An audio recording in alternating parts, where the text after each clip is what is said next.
Hai Arif, kau dah siap ke? Aku dah siap dah, jom. Aman dan Arif menuju ke sungai yang tidak jauh daripada rumah mereka untuk memancing.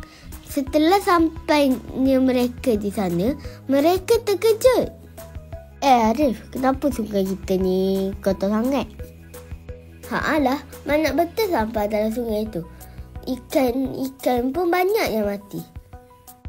Kita kena buat sesuatu ni. Nanti kita tidak ada sumber air yang bersih dan semua ikan nanti akan mati. Jom kita ajak kawan-kawan kita dan orang kampung untuk bersihkan sungai ini.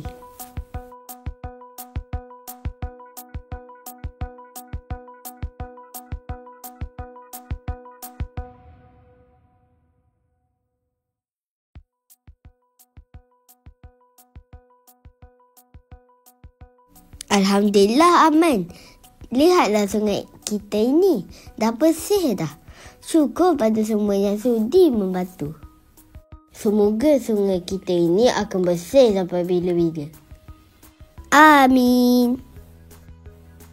Kawan-kawan, cintailah sungai kita demi kesejahteraan kita bersama.